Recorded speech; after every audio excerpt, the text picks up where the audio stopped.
Hey everybody, welcome back to the shop. This is Todd with Industrial Comfort. In a previous video, I showed you how to disassemble a wine or whiskey barrel. In today's video, I'm going to show you how to take the dirty old tops from these barrels and turn them into a beautiful serving board just like this one. Let me show you how I did it. In front of me here, I have the top of the whiskey barrel that we're going to use to create the charcuterie serving board. Now, in an earlier video, you saw me disassemble a wine or whiskey barrel. And you would have noticed that once the hoops fell off, everything just collapsed. And that's because there is absolutely no glue holding whiskey and wine barrels together. And the same goes for the tops and bottoms of these barrels, which is why you see that it just comes apart so easily. Now, in the case of the rest of this top here, it's being held together because the moisture content inside the barrel at one time caused this wood to swell, which tightened the tongue and groove joint that you see here. Now, I'm not going to go ahead and pull everything apart because it's more or less intact with the exception of this one joint.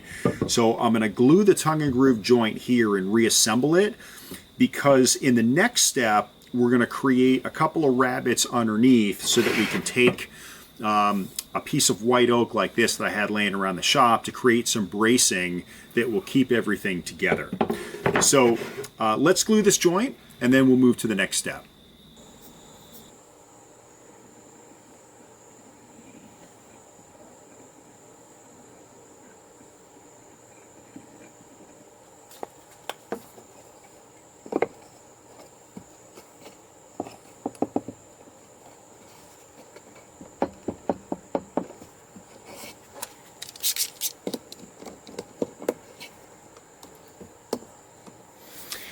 The seams have been glued and things are relatively stable right now. I've drawn a line here and then another reference line here for where I'm going to make my cuts. Now I want this to be more rectangular than anything.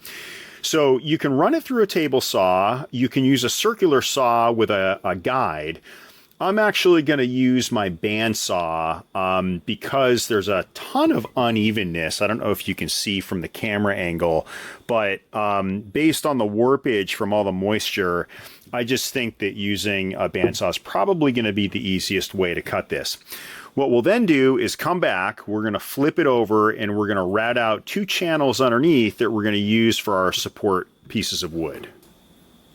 The top has now been cut. I've flipped it over, and what I'm now going to do is, and I'm not sure you're going to be able to see this through the camera, but I've marked lines on either side that are approximately 3 inches from where I'm going to want this channel cut. Now the channel is going to be for this piece of scrap wood that I've got here, and I'm going to nest it on the other side, on the underside of this, to not only stabilize everything, but elevate it a little bit off the tabletop. So what I'm going to do is take this piece of 3/8 inch plywood, line it up with the lines that I've drawn that you probably can't see from the video, and that is going to help not only stabilize everything, but kind of flatten the jig out a little bit, or I should say the top. And what I'm now going to do is just run this router. I'll probably clamp everything down tight, and then this router will just run across the board here, and I'll create the 3/4 inch rabbet.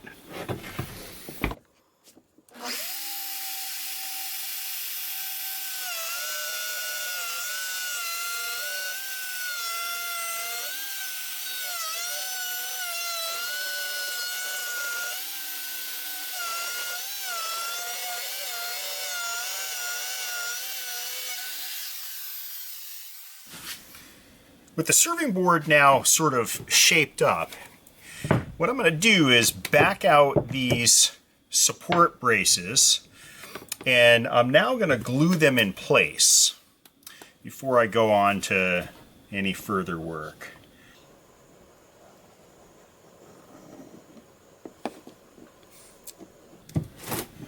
So I'm not going to push this into place all the way. Remove this one and do the same thing.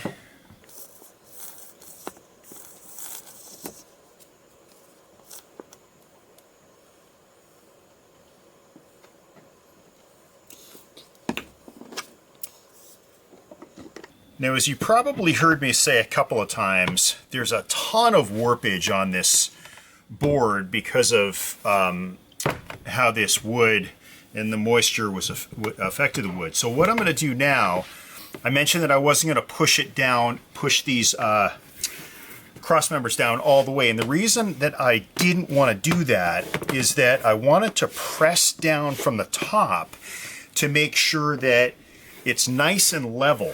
That way, if there's any unevenness, it'll be taken up by the depth of these cross members. Okay, so we'll let this dry, and then we'll come back, we'll sand it up, we'll trim the edges, and then we'll put on our top coat.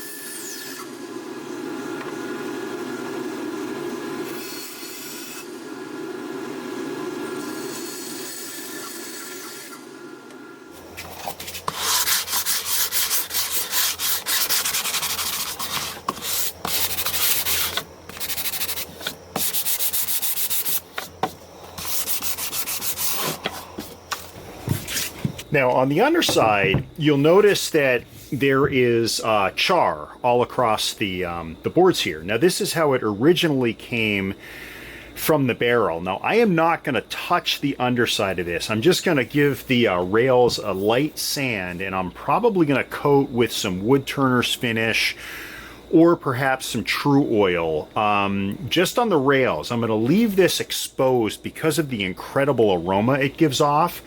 Despite how old this is and how long it's actually been disassembled, or at least taken from the barrel, it still smells unbelievable. So I want to be able to preserve that smell, so I'm going to leave this alone. Okay, so as I mentioned, I'm going to preserve the underside of the charred boards here. Now, I've got some true oil. I've decided to use this instead of wood turner's finish. It's really durable. It goes on super easy. I love working with this stuff. And like I said, I've taped everything off, so I'm just going to hit the bottom and sides of these rails.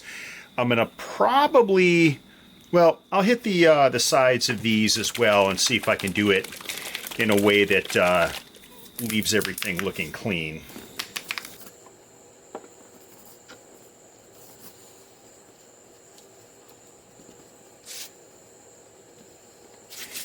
I've really gone back and forth on what to use as a top coat for this serving board. And I was originally going to do a tabletop epoxy, but there are so many cracks, as you can see here, that I was afraid we'd end up with a complete mess.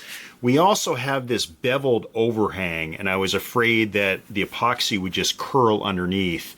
And again, make quite a mess. So I think instead of tabletop epoxy, I'm going to try to layer it. I'm going to just quickly touch these underside edges. I'm going to flip it over, and I'm going to try to layer on some shellac, which is a nice food grade top coat. And it dries really quickly, and I think hopefully it will give us the desired effect, again, with it being food safe.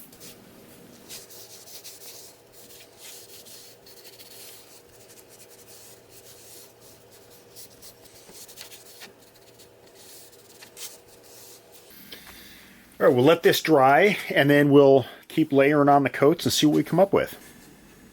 And here is our beautiful serving tray made from the top of a whiskey barrel from the Litchfield Distillery. I hope you found this video helpful. If you did, please give me a thumbs up and subscribe. Thanks for watching.